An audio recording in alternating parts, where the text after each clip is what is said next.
बंगाल के governor Robert Clive Bengal का पहला गवर्नर बना।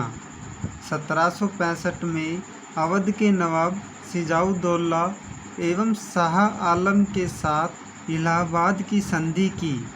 1765 में बंगाल में द्वैध शासन प्रारंभ हुआ। बंगाल के गवर्नर जनरल वारेन हेस्टिंग थे। इसी के समय 1773 का रेगुलेटिंग एक्ट आया। बंगाल का अंतिम गवर्नर जनरल वारेन हेस्टिंग थे। बंगाल में द्वैध शासन की समाप्ति वारेन हेस्टिंग के समय हुई। कोलकाता में उच्चतम न्यायालय की स्थापना वारेन हेस्टिंग ने ही की थी। 1781 में हेस्टिंग ने कलकत्ता में मुस्लिम शिक्षा के लिए पहले मदरसे की स्थापना की। इसी के समय में 1782 में जोनाथन डक्कन ने बनारस में संस्कृत विद्यालय की स्थापना करवाई। पिट्स इंडिया एक्ट 1784 पारित हुआ। प्रथम मराठा आंग्ल युद्ध तथा सालबाई की संधि दोनों 1782 इसी के शासनकाल में संपन्न हुई थी। लॉर्ड कॉर्नवालिस पुलिस सेवा का जनक लॉर्ड कॉर्नवालिस को कहा जाता है एवं सिविल सेवा का जनक भी उन्हीं को कहा जाता है। वारेन हेस्टिंग ने प्रशासनिक सेवा की नींव रखी और कॉर्नवालिस ने इसे आधुनिक और तर्कसंगत बनाया। इसीलिए कॉर्नवालिस को भारत में प्रशासनिक सेवा के जनक के रूप में जाना जाता है।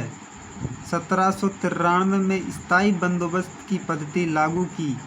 तृतीय मैसूर युद्ध 1790 से 1792 तक तथा श्रीरंगपट्टनम की संधि इसी के शासनकाल में हुई। लॉर्ड वेलेस्ली ने 1798 में सहायक संधि की शुरुआत की। सहायक संधि में शामिल होने वाले राज्यों में कंपनी एक सहायक सेना रखती थी एवं संबंधित राज्यों में एक ब्रिटिश रेजिमेंट को नियुक्त किया जाता था।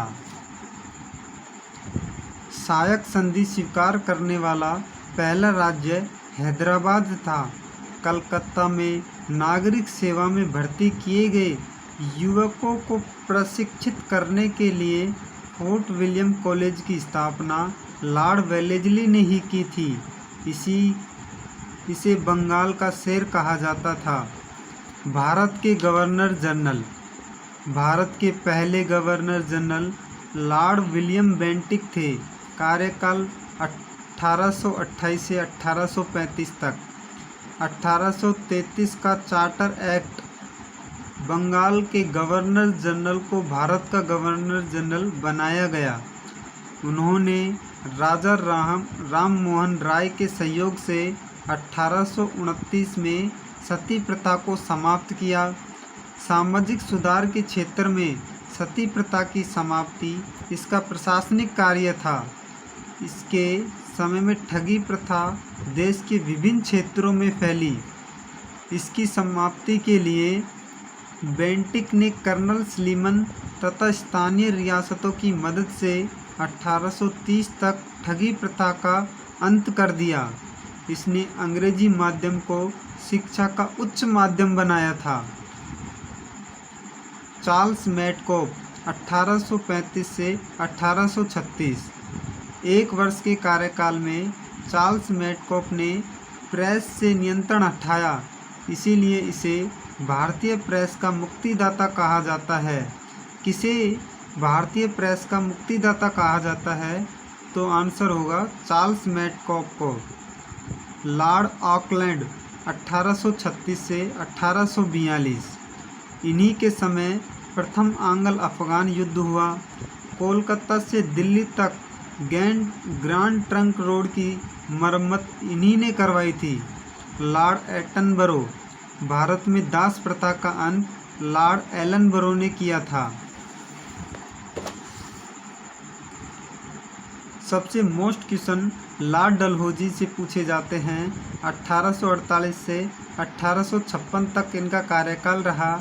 इन्हीं के समय ब्रिटिश साम्राज्य का अत्यधिक विस्तार हुआ। डलहौजी को भारत में रेल का जनक माना जाता है। डलहौजी के समय भारत में पहली बार 16 अप्रैल 1853 को मुंबई से ठाणे के बीच पहली बार रेल चलाई गई थी। शिक्षा संबंधी सुधारों में डलहौजी ने 1854 के वुड डिस्पैच को लागू किया। 1854 में नए पोस्ट ऑफिस एक्ट के तहत भारत में पहली बार डाक टिकट का प्रचलन हुआ। डलहौजी ने शिमला को ग्रीष्मकालीन राजधानी बनाया था। डलहौजी के शासनकाल को उसके व्यक्तिगत सिद्धांत अर्थात राज्य हड़प नीति के कारण अधिक याद किया जाता है। दोस्तों वीडियो अच्छी लगी तो वीडियो को लाइक और चैनल को सब्सक्राइब करना ना भूलें।